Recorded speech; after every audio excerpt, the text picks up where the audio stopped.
Iyo. Pudpud nilakaw.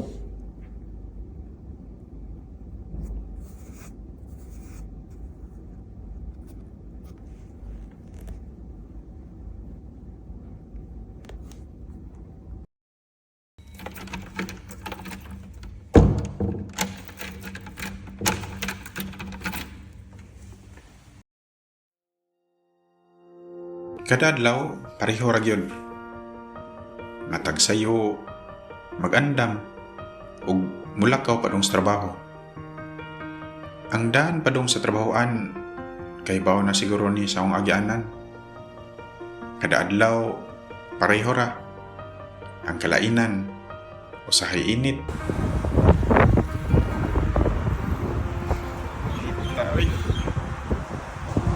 Kabinita do.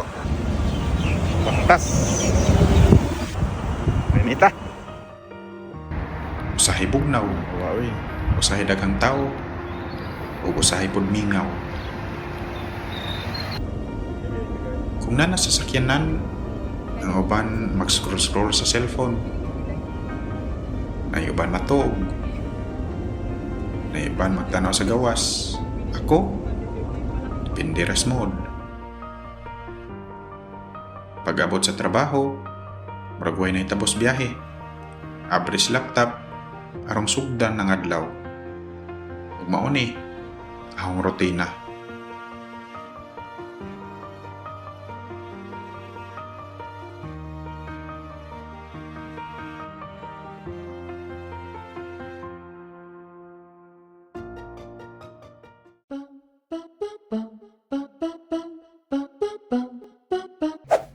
So, mo pa'y pag-abot no, total mulakaw po kung ito budiga kay na may shipment nga niabot.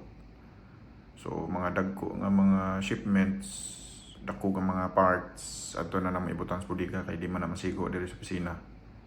So, ang nature sa business ani kay kanang mga spare parts o mga packaging nga mga machine nga mahimog mga packaging kanang mga chichirya o tanang mga sudanan nga plastic mo ng mga makinaha. So ito ato kay tanaw na sa aw man ang inspection noon gud og nabay mga defect nga na ba ug naa ibalik sa supplier kung mag-arrange na pud ko og kaning mag-arrange ko og shipment para mahatod sa customer. So ingana ra problema naman ito kay init mo gud budiga ba ang temperature dere di man parehas Pilipinas, so antos jud.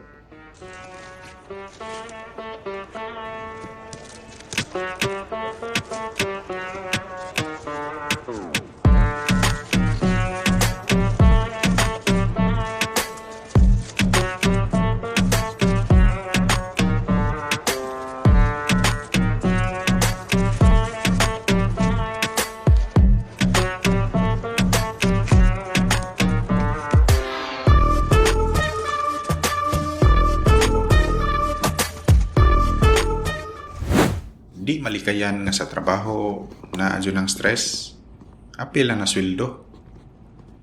Usahay, naagi mga butang nga makapawa sa kakapoy, bisag usar ka tingog, mautro na imong tibok adlaw. You finished school? Yes. What did you do in school? I didn't cry there. Ah, you didn't cry? Yeah.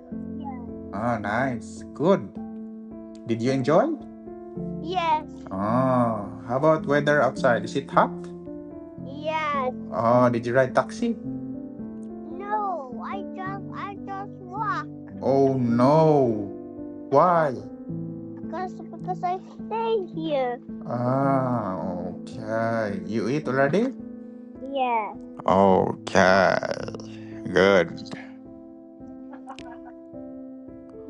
Bye-bye. Bye-bye. Pag uli, maurag yapon. Pero mas ganado na ang tiil nga maabot sa bahay.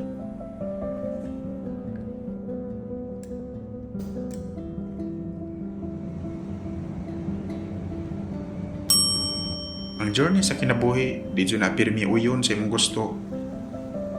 Na mga adlaw nga imong paminaw gaan, na apoy mga panahon nga bugat.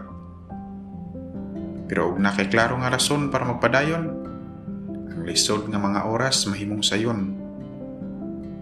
Tanang sakripisyo, tanang taas nga mga adlaw, apil na sa paghimog maayong kaugmaon para sa imong pamilya o para sa imong kaugalingon. Kikapoy mangkaron, antos lang imong mga pangandoy makabot ra na nimo puhon. Ug mao ra to, nahuman na ang usa ka adlaw, ug ugma balik na pod.